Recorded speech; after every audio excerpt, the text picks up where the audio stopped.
What's up, friends? Sorry about that. Like the Packers, I dropped the ball on the start time on this one. All kidding aside, obviously a very disappointing game in Green Bay.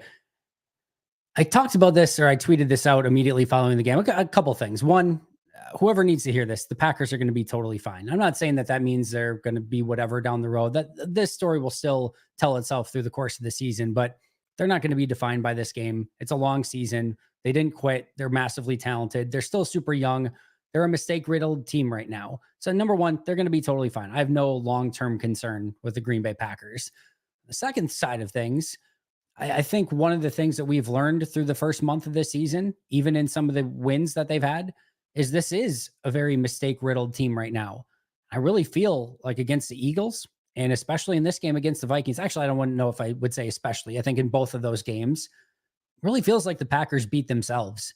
Just a multitude of errors and mistakes, turnovers, uncharacteristic plays, drops, inaccurate passes, penalties again. A very undisciplined team through the course of the first month of this season. And again, young team. The goal is to get better as the course of the season goes along. They will. Hell, we saw the team get better as the course of this game went along and work off, I think, some of Jordan Love's rust and those sort of things. But even still, you had the arm punt basically by Jordan late in this game. You had a fumble by Tucker Kraft late in this game. Even as you were trying to scrape and claw your way back into this game, you were still seeing some catastrophic mistakes from this team, and certainly on defense as well. There are a lot of things that need to get a whole heck of a lot better. I think the pass rush in this one was massively disappointing. If you look to something that you want to say, hey, I understand there's a long season, it's going to be, but like we need to see some improvement, the pass rush. And guess what? Things just probably got a lot harder with Devontae Wyatt potentially going down. He was in a walking boot and I think with a crutch, Ryan Wood reported after the game. It's never a good sign. Probably not going to be playing this upcoming week. So these things are going to have to get cleaned up. So I'll reiterate those two things one more time. Number one, no long-term concern here. This is going to be a very good football team and everything is still ahead of them. Not putting too much stock into this, but a very, very mistake-oriented team really through 4 weeks. And they got through the Colts and the Titans game, two not great opponents with a backup QB, rallied around Malik Willis, did everything that they could and needed to in order to win those games. You got to come up big when the games are even bigger. Brazil game, national televised game, Friday Night Football opened the season. It came up short. And a young team had a ton of mistakes in that game. And now in week 4, division game, Minnesota Vikings, 3-0. And you're again, it's a massive game within the conference and within the division. You need to come up with those games. And Green Bay, once again, massively mistake-riddled game in all facets, from special teams to offense to defense to, quite frankly, coaching at times, just a multitude of errors. And those are the things that have to get cleaned up. It is very clear, at least on the offensive side of the ball, that this team knows how to put their players in positions to be successful. Is it perfect all the time? No. Is it ever going to be? No. But players have to go out and execute and play at a level that is worthy of, I think, the distinction that this team wants, which is one of the better teams in this league. They clearly did not do that today. And a 28-0 deficit early in a game, I don't care who you're playing against, is very clearly not good enough in any real way. And you just cannot put yourself behind the 8 ball like that. Now, Green Bay did a great job of fighting back, making it 28-22, giving themselves an opportunity to maybe find a way to pull the upset after being down 28-0 in the fourth quarter. And then, of course, Minnesota goes down, gets the field goal, and Green Bay just cannot do anything on offense really from that point forward, up until a final drive that you would have needed an onside kick at that point, which they did not get, and that looked abysmal as well. Some positives to take away from this one, right? Jaden Reed, my goodness, dude is freaking balling. That dude, I mean, he is unbelievable right now. And you probably need to find a way. And in fact, I'll go to the second one too. Josh Jacobs, I thought, had a really nice game. I think one of the questions coming out of this, and Matt LaFleur spoke about it in the postgame presser, basically saying that Jacobs wasn't on the field more. And he didn't say this in as many words, but it didn't take much reading between the lines of there were some pass protection mistakes by the running back, in this case, Jacobs. And that's why maybe he wasn't on the field more. So, but I think Reed and Jacobs, you can make an argument, hey, you got to get those guys the ball even more. Like, those are your playmakers right now, and you've got to find a way to feed them. And I think Jaden Reed is off to a tremendous start within this offense or this season, I should say. And Josh Jacobs is off to a tremendous start within this offense. Got to find a way to get them the ball more. I thought those two looked really good in this game, especially Jaden Reed. Xavier McKinney comes up with another interception, and then Daniel Whalen just whaling the heck out of the ball. The punt that he had that the guy tried to catch and over his head, and it ends up being a turnover. Massive play in the game. So there's some positives to take away from this. And again, I do love the fact that this team didn't quit. You can't keep having instances of being down 28-0. I know it's not happened a ton in Green Bay, but you can't have an instance of being down 28-0 so that the takeaway is, well, they didn't quit on the day. Well, kudos. Yeah, let's not maybe get down 28-0 before you realize, oh, we should show up to this game. And again, I'll say it one last time, young team still, youngest team in the league. There are going to be days like this. There are going to be growing pains. What we have seen from Green Bay, more often than not, you saw it going back, we saw it last year a ton, but going back to training camp when they had the second preseason week, which was brutal, and they had a bad week of practice. What did they do in the third preseason week? They came out, they had an awesome week of practice. Forgetting now, was it the Ravens in the joint practices, and then dominated the Ravens in the preseason game. Week 1 against Philly, they did not come out well. They played poorly. What do they do in week 2? They beat up on Indianapolis with a backup quarterback, and now they lose this game to Minnesota. This is a team that does not like losing. They take it seriously. They usually get back in the lab during the course of the week, and I would expect a bounce back against the Rams because they've shown a propensity to do that and not have these things sort of spiral. So that's my expectation going into next week. I think they will bounce back. The Rams are not a bad team to have on the schedule if you need a bounce back sort of game right now. But that is going to be a game that you really want to come out with a win against. And you don't want to have a setback against a Rams team that is massively beat up and has not looked good through the first 4 weeks of the season. And not to mention that Matt has a pretty darn good record against that Rams team and Sean McVay so far in his career. So big week for Green Bay coming up. Of course, the Christian Watson injury is going to be very much worth monitoring this week. And then Devontae Wyatt as well. Not to mention Jordan Love. Can you get Jordan Morgan back? Those are the sort of things that you're also going to have to be fighting through the course of this. We can Jair Alexander, Carrington Valentine. We can go on and on. Injuries at this point of the year start to usually pile up a little bit more. And we're starting to see that now as we get into the middle part of the season. All right. Thank you all for the super chats. Bryson Doris, thank you so much for becoming a brand new Pack a Day Podcast YouTube member. Really appreciate that a ton. If you guys haven't checked it out yet, make sure to do so. A lot of awesome content out there. You get a bonus Q&A every week and a bunch of other stuff. So Bryson, really appreciate you signing up. Adam, is it time to be concerned about the lack of production from Kenny Clark? I want to go back and watch to see what this looked like in the game. It didn't look great in real time. I thought the defensive front was pretty brutal in this game, to be honest. Again, it's something I want to go back. I haven't even rewatched the game, of course, on the TV copy, much less looked at the all 22. That'll be something I get to hopefully later tonight and probably early tomorrow. But the impact is not being felt by some big time key players on this defense, notably Rashawn Gary and Kenny Clark. I tweeted out, in the last 11 games, including the postseason, Rashawn Gary has 1 sack. And I'm well aware that Rashawn Gary had a sack taken away from him because of a Preston Smith offsides penalty last week, and that would have been 1. And I'm well aware that sacks are not everything. Pressures matter too. But for a player that is considered one of the better players on this defense and wants to be considered, I think, one of the better edge rushers in the game, 1 sack in 11 games does not cut it. You have to make a bigger impact than that. He was shut out of this game, at least at first glance. Kenny Clark, same thing. Need a much bigger impact out of him. And then you got guys like LVN, a first-round pick from last year, Preston Smith. Like the defensive front, the defensive line in particular, we haven't even seen those kind of flash plays from Carl Brooks as much. This is a defensive front that has to be way, way, way better than that. Should not have to rely upon Jeff Hafley getting creative with pressures and bringing Keyshawn Nixon off the corner blitz or things like that in order to make plays for this defense. You have to be able to win with 4 guys. If there's anything that I actually do have a bit of a concern over right now, I think they still have the guys. Now, Wyatt being hurt doesn't help. I think they still have the guys, but those guys have to make plays. It cannot be, well, if we bring pressure, we can get home. No, you got to get there with 4. And we are in a league right now that the offensive line play, not that great. There are usually a weakness or 2 on every single team's offensive line. And I get their tackles are good. Darisaw is good. O'Neal is good. I can understand Gary and Preston and those guys maybe being a bit more quiet because they do have quality tackles, but you better win on the interior against Blake Brandell and Ed Ingram and Garrett Bradbury.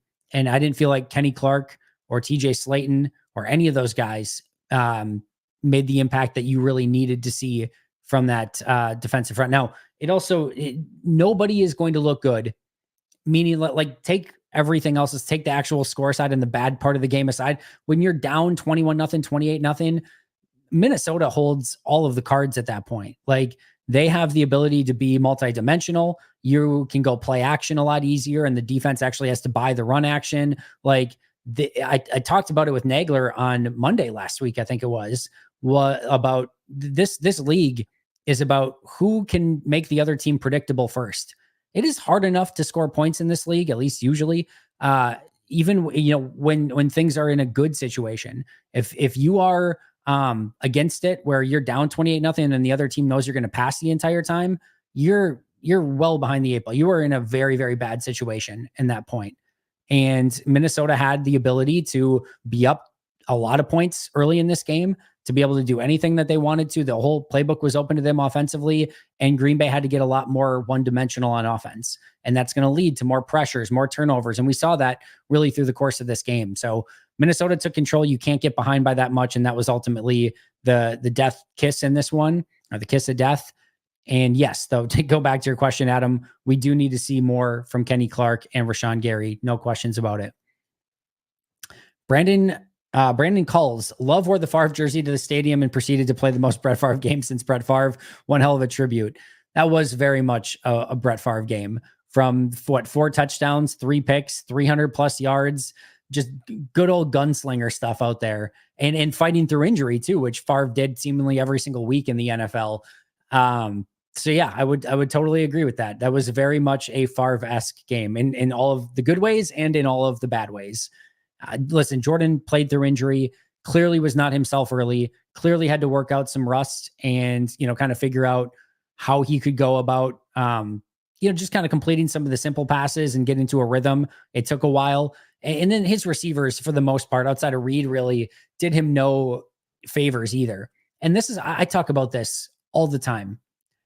A lot of times, football is not going to be perfect, and you are going to have mistakes from players.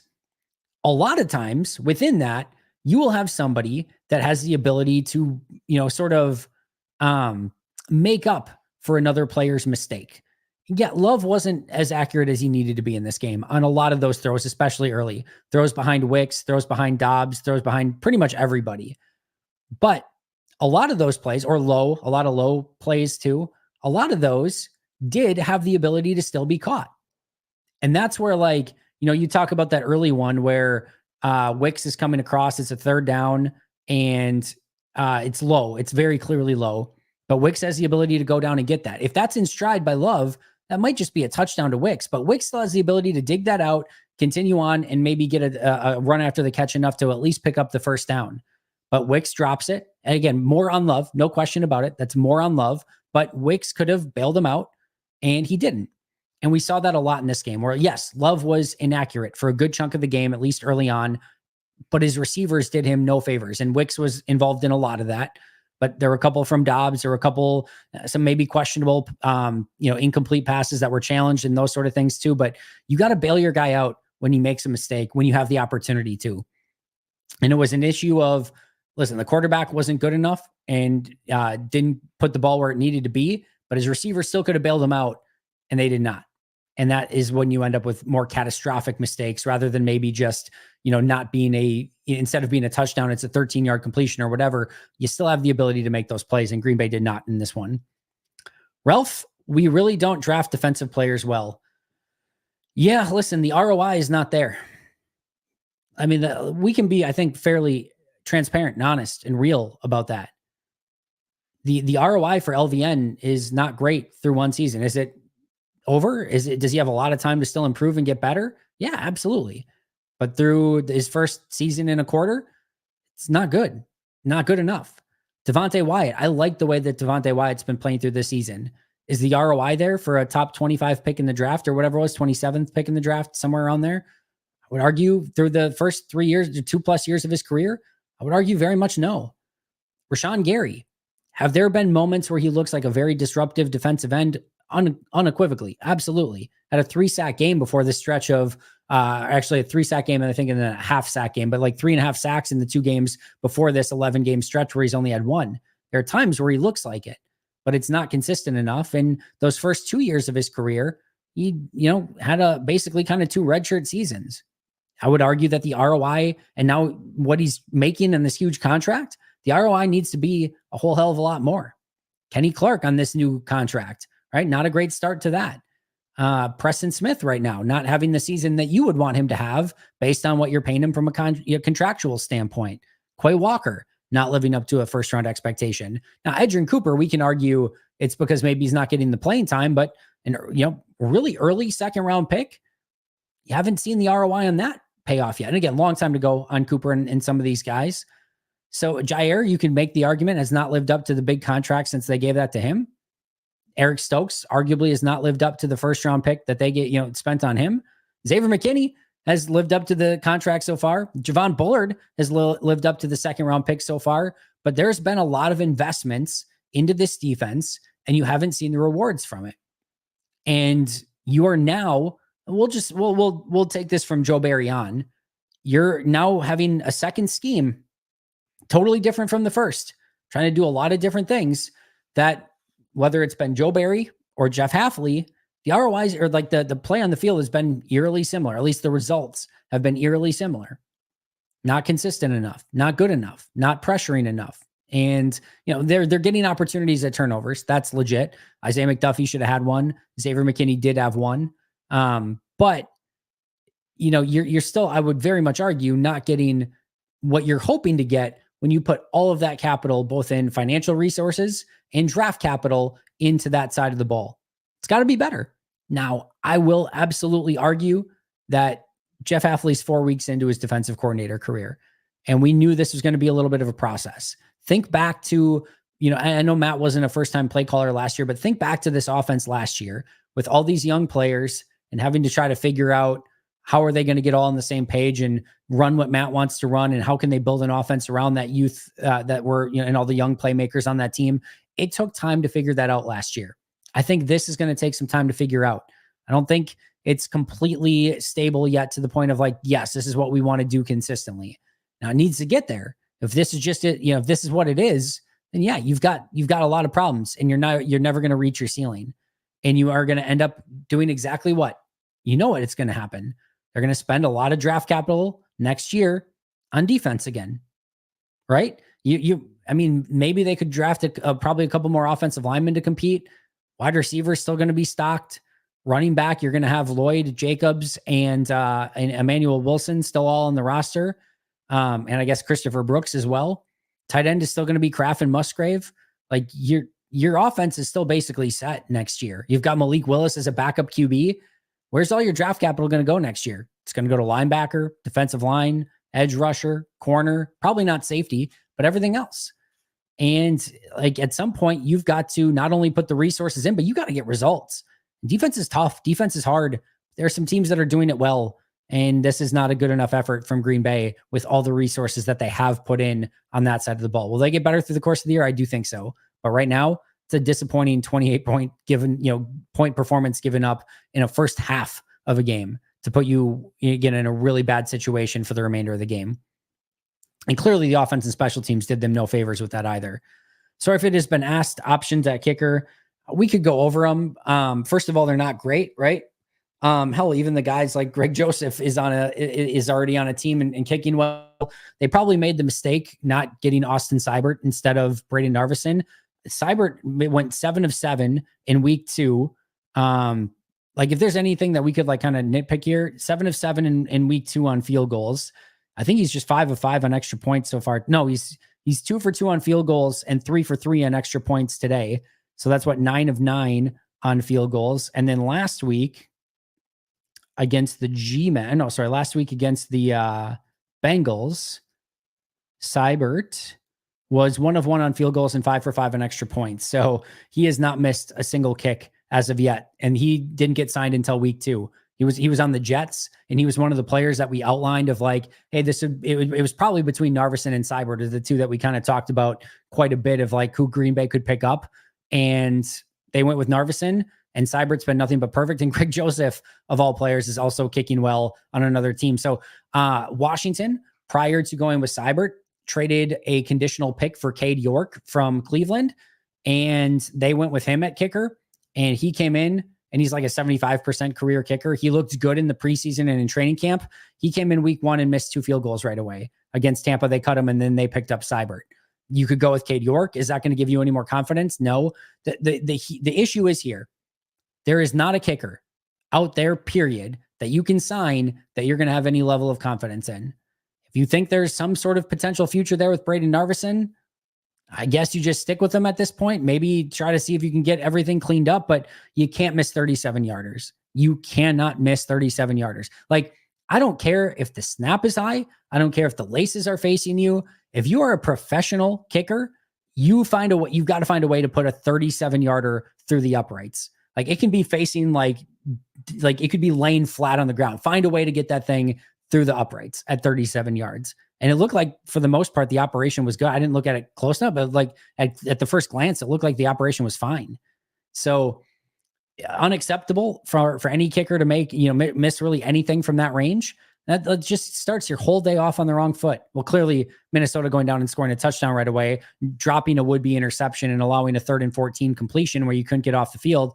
And then they score a wide open touchdown to Addison, who completely schools Ballantyne on the play. That's a bad way to start too. But your offense goes down and immediately has the opportunity to score points, goes on a nice drive, and then you miss a 37-yarder. It's such a bad taste in everyone's mouth at that point. Can't happen. Got to be better. But my guess is, based on what Matt LaFleur said, both to Rock after the game and then in the post-game presser, it sounds like they're going to stick with Narveson. And again, I will say this one more time. The truth is, there's no great option. You're just going to keep cycling through these dudes if this is what you're going to do. If there's a bad day from somebody, you're going to, and I get it, it's not just a bad day. He's missed a kick in every game. I know one of them got wiped out due to penalty, but he's missed a kick in every game, and 2 in this one, including a 37-yarder. I don't know. There's no confidence that I think anyone can rightfully have in Braden Narveson. There's no confidence I don't think anyone can have with anyone that they're going to bring in at this point. This is what you find. Like, we know it at quarterback, right? If you don't find your quarterback, you're just screwed at the position, because it's not like you can just find a quarterback on the streets. It's the same thing with kicker. There are a finite amount of kickers in the NFL that are trustworthy. If you have one, you hold on to them like grim death. And when you do not have one, you go through this. And 37-yarders, regardless of, I don't care what kicker you are, you got to be able to make those. That is brutal. Absolutely brutal. R. Smith, staggering lack of mental sharpness, lost count. Yeah, I'm going to do probably the whole thing where I review the mistakes like I did after week 1 again, because they were bountiful in this game. If you had, hopefully nobody was doing shots for every massive mistake in this one, because you're probably not awake right now, and you're certainly probably not viewing this, or you are a tank and you are very drunk, which maybe isn't the worst thing to be after a game like that, but you would have drank a lot based on those mistakes. J Love was not ready. All right, let's have this conversation. J Love may not have been ready. I felt like it was less to do with his leg and more to do with rust. And clearly his leg played a part, but at some point you were going to have to bring him back. At some point he was going to have to play. Maybe that was next week against the Rams, maybe whatever it might be, but you were going to have to bring him back and play him at some point. And you were going to have to start working that rust off at some point. I don't think he did anything to re-aggravate it. I don't think he did anything to make it worse. He looked mobile enough. He was, doing his normal hop. He didn't do anything weird from like a plant standpoint of like, okay, he clearly didn't have comfort planting on his back foot or anything like that. He was just wildly inaccurate. And I am sure that the injury probably played some piece and part in that, but I honestly believe it was more rust than injury.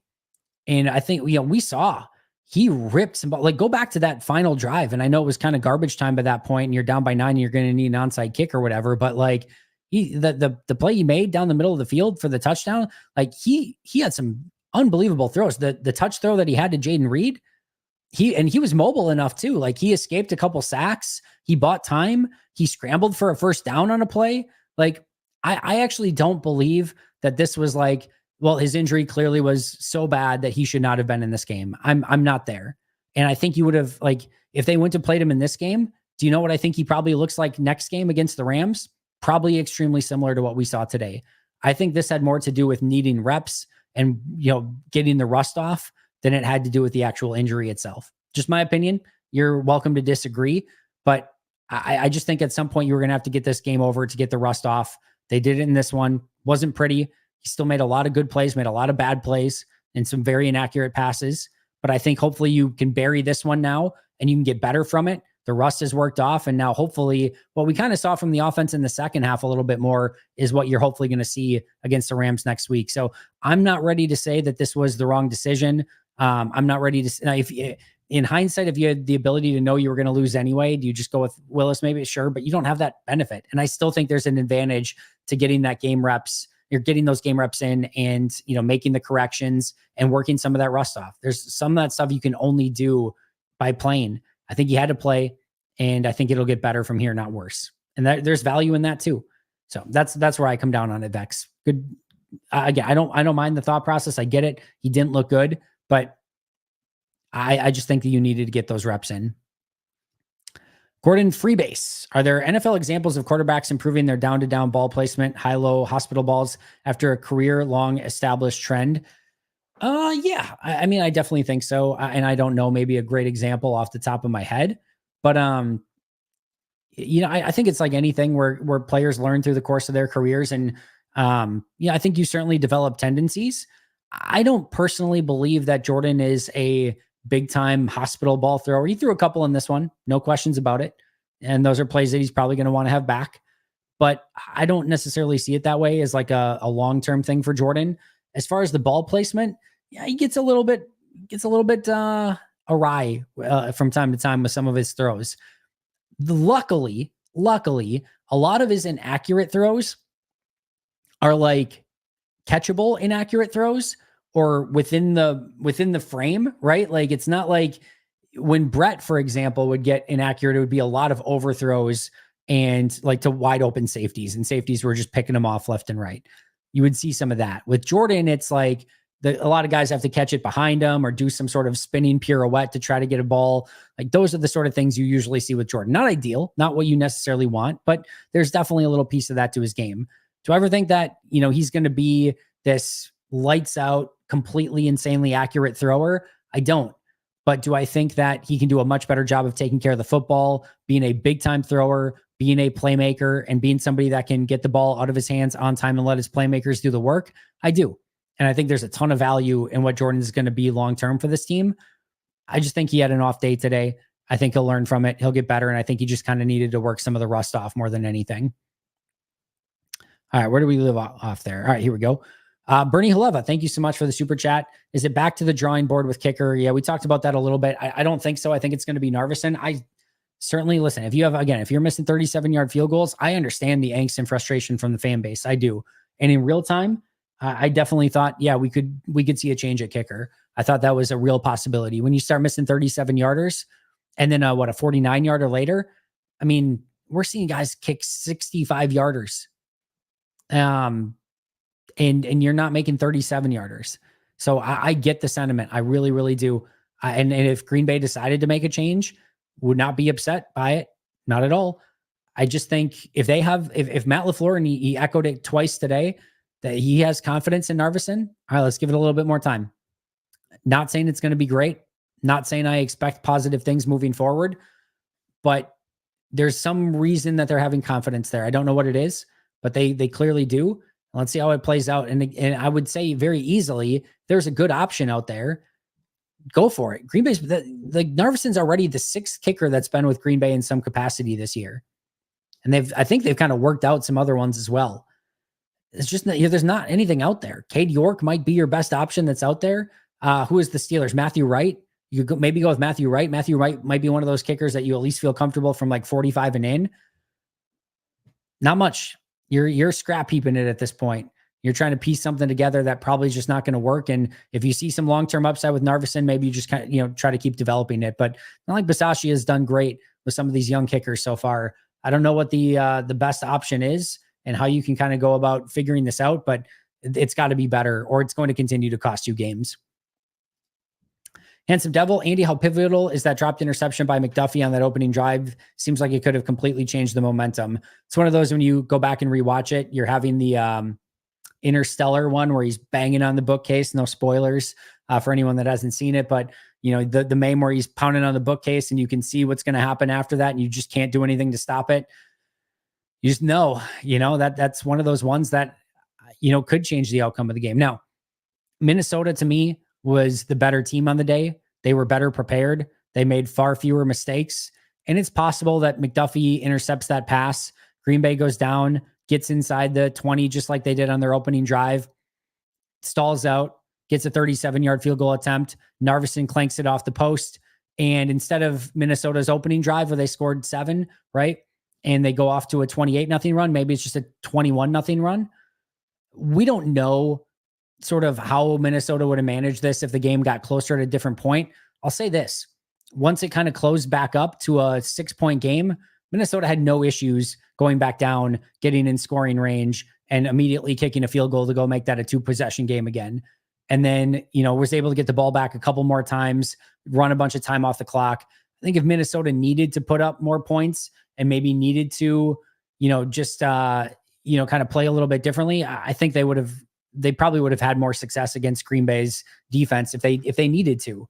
So I don't know how much it changes the game.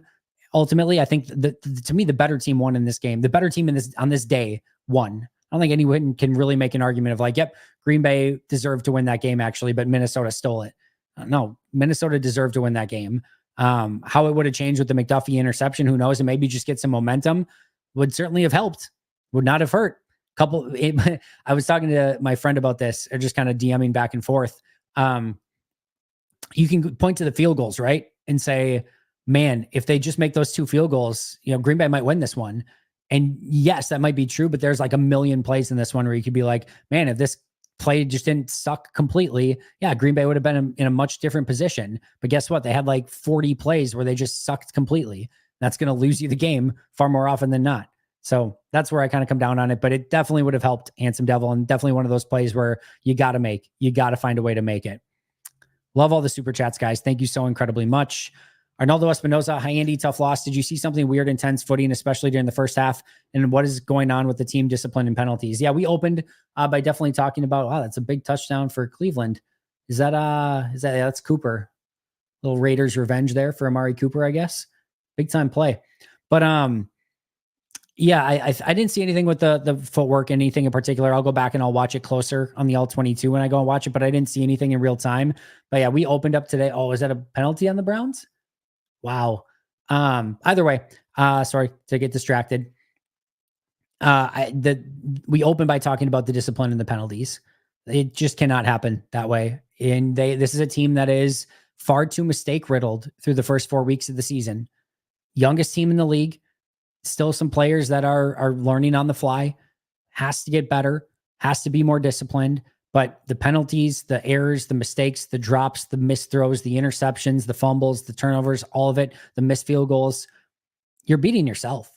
I really, truly believe, hat tip to Minnesota, they did not beat themselves in this game. They had a couple really bad plays, but they didn't beat themselves. Green Bay did. Green Bay, I felt like, lost this game. And then I really felt like they lost the game in Philly too. I think Philly outplayed them. I think Green Bay outplayed themselves. They lost that one. I would say something similar in this one.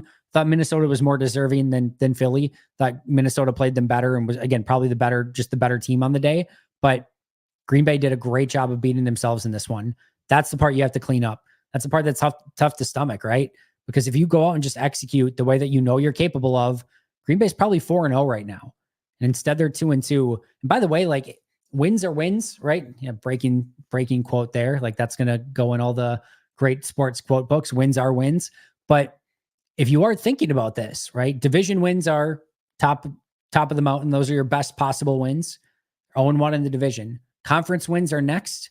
They're 0-2 in the conference. Ones that kind of matter the least, again, they're still wins. You take them, but the ones that matter the least are the ones that are out of conference because of all the tiebreakers and things like that. Those are where your 2 wins are, against Tennessee and Indianapolis. Do I think it's going to matter, like, ultimately at the end of the day? No, but you already lose a tiebreaker with Philly. if there's any wild card tiebreakers with them, which is not out of the realm of possibility. And now you have not only a loss in the division, you're 0-1 in the division, which is going to probably be a potential, division tiebreaker down the road. But you're now 2 games behind Minnesota and lose the one-on-one tiebreaker with them so far. Now they'll play another game where Green Bay can even that out and get that win back. But still, two tough losses in the NFC, and that's not what you want to see in your first 4 weeks of the season. Allison, thank you for the chat. Thank you for being a member for a month. Kind of obsessed me that Aaron Jones didn't do that by us. Those flips show us that he's not too old. I'm not exactly sure what you mean, Allison, but at least Aaron Jones did not get the ultimate dagger in this one with the touchdown at the end. That would have been the real just dagger to the heart if he did got the touchdown and then did the Lambeau leap. But clearly Jones still a phenomenal player. I thought he looked good in this one. I thought Minnesota did a pretty good job of getting him involved in the passing game a little bit. I thought Green Bay didn't do a terrible job against him in the run. What did he end up with in this one? 22 for 93, 4.2. I think honestly, but he had 4 for 46 in the passing game. So he had about 139 yards in this one on 26 touches. Yeah, that's a good performance. Nothing groundbreaking. Again, 22 for 93. I think if you would have asked me going into the game, would I sign up for Jones having 22 for 93? Outside of maybe the volume, which maybe would lend yourself to believe that they were in a position to keep running the football, which is usually a good sign. Outside of that, if you would sign me up for 93 yards rushing for Jones, I probably would have taken that going into this game. Thought Green Bay did okay against him defensively, but I don't know. There's no banners for doing okay against Aaron Jones defensively. Glenn, thank you for the super chat. Clark and Gary had coaches in their face a lot. Clark looked beat down and Gary looked genuinely confused.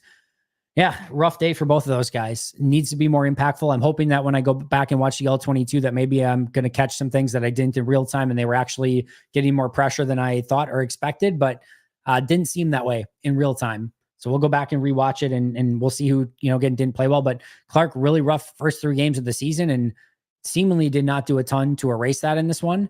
And then, you look at Rashawn Gary too, like just, again, I said it, 1 sack in the last 11 games from Gary. There's just got to be a bigger impact than that. And I know, again, sacks aren't everything, but it's a good indicator of where you are. Like if TJ Watt or Max Crosby goes 11 quarters without a sack, there's like, what the hell is going on with TJ Watt or Mason Crosby or Myles Garrett or Micah Parsons? Like you're Joey Bosa, Nick Bosa, or I should say Nick Bosa more. Joey Bosa is maybe not quite the same anymore. Aiden Hutchinson, they go 11 quarters with 1 sack. It's like, oh, kind of had a little bit of a rough stretch there. 11 games with 1 sack? It's not good enough. Just not good enough. Wish someone would have asked Matt LaFleur about the coin choice when humming, we received it to start. And the Vikes haven't had to play from behind this year.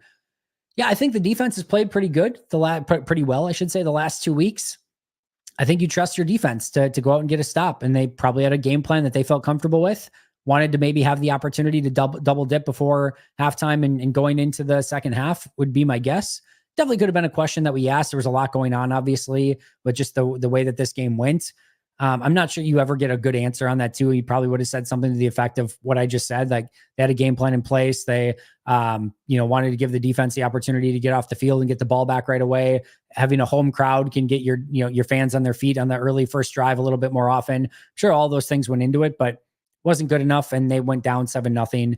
Listen, whether they got the ball or not, this is a team that completely had self-inflicted wounds in offense, defense, and special teams for 2 full quarters in this game. And whatever argument that we want to make of maybe if Green Bay gets the ball first or if McDuffie picks off the ball, do things go differently? Sure. It's just not the world we lived in today. We lived in a world where they kicked off. We lived in a world where McDuffie doesn't get the opening pick. We lived in a world where Green Bay shot themselves in the foot over and over and over and over again. And the better team won. Now you got to get back to the drawing board, figure it out, and make sure that you're better moving forward. Ronaldo, about kickers, how much will a good kicker on a bad team cost Green Bay in draft capital? Matt Gay, Dustin Hopkins, etc. They could have the conversation around the trade deadline. That's for sure. I think this is definitely one of those positions where, again, if you find one, you're not really looking to get rid of them. You kind of want to keep and hang on to those guys. But yeah, if there's a bad team out there that you feel like you could get a really good kicker from and give yourself an opportunity as you kind of hopefully make a stretch run, I think Goody would potentially explore it, but would just depend on the price and who they could potentially get. Sam Weller, 96. Skol, Honestly, both quarterbacks looked like Brett in this one. Sam was excellent in the first half. Love was better in the second, but with some mistakes. Yeah, I don't think Sam Darnold played a great game in this one. Definitely, again, like you mentioned, some mistakes, some interceptable balls. I mean, in the first quarter, again, or first drive, puts that one right to Isaiah McDuffie, and McDuffie just can't come up with it. So I didn't think he had a great game. Certainly saw some of the good touchdown passes, touchdown throws. I think Minnesota is doing a phenomenal job of setting him up for success, but the Green Bay had the opportunity to take care of or take advantage of some mistakes. I will say I was impressed with Darnold's ability to scramble and pick up some yards when needed. That was a big aspect of that game where they picked up some third downs or some first downs when they needed it. But not a great game from Darnold. Probably is my guess would be the worst one of the season, but still did enough to win. And yeah, I did think Jordan got better as the game went along. Skull, two straight Chaz, and then a third one here. So thank you so much for that. Skull, Packers lost. F them. All right, you paid $15. I think the beauty of this, Skull, I don't think you were trying to tip me 3 times. I think you're probably drunk and didn't know how to just put the Skull Packers lost F them. So listen, if you would like to pay me $15 to read Skull, I will happily do it anytime that you want, my friend. But thank you for the super chats. Thoughts on Wicks's role from here? Rough day. He got better as the day went along. They kept trusting him. I asked Jordan about that after the game of, obviously it wasn't working early. What gave you the confidence to keep going back to him? And he said, that's just, sometimes you have off moments. In fact, Jordan started by saying the reason that Dontavian had a rough day was because I kept giving him poor balls. I'm paraphrasing there, but Jordan took the blame for the majority of it. And I thought as the game went on, they got Dontavian a little bit more involved. He had a couple touchdowns towards the end, one that he bobbled, barely hung on to, but he held on to it. Wicks is going to be good. Like he's going to be a very good wide receiver. You can tell maybe a little bit of a confidence issue right now, but hopefully that second half where he had a couple big touchdowns is enough to kind of get him back on the right track because they need him to be a very important player on this team, especially maybe with Christian Watson, maybe missing some time. We'll see. Don't want to say anything for sure, but if he does in fact miss some time, that could be a situation where you're going to need even more Dontavian Wicks, not necessarily less. And I have a lot of faith in Dontavian Wicks. He'll bounce back. I really, really believe so. A lot of chats, guys, in here. Sorry, I was not able to get to all of them. But I do have to get out of here. I'm going to be talking to Perry and what can I think? I'm going to be talking to my 2 good friends. I don't know. I'm like lost. I have like 3 hours of sleep, both of the last 3 nights. Grant, I'm going to be talking to Perry and Grant in just an hour here for tomorrow's show. So need to do a little bit of a prep for that. I'm going to try to get the rewatch of the game film in before I talk to Perry and Grant on that one. So going to do that right now. Going to finish up watching some of this fourth quarter games. Do we have anything good going on? I know Washington looked like they already destroyed. So 49ers up 14, Browns down by 4, Chiefs and Chargers tied. So got a little bit to kind of watch here. And then Bills Ravens should be fun tonight. So yeah, I'm going to be talking to them here in just a bit. I'll get to one more super chat here from Dylan.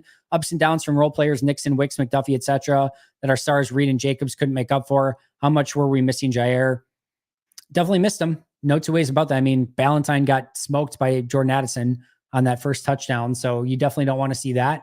But you got, like, I'm with Matt. You got to find a way around it. There's no excuses, next guy up mentality. And you got to put a game plan together where those guys can still go out and succeed. And just not enough good plays in this one. You kind of hit it. Just too much up and down play, inconsistency, and too many self-inflicted wounds. So you just got to be better. All right, friends, I will talk to you guys all very soon. Again, Perry and Grant tomorrow. And then, of course, our normal awesome guests that we have through the course of the week. Justice for Tuesday show, Paul for Wednesday, Mike for Thursday, Carmen for Friday, and again, Grant and Perry tomorrow. So I'll talk to you guys all very, very soon. Tough one today. Hopefully Packers can bounce back next week. I really, really, really think that they will against the Rams. But until next time, and as always, go Pack, go.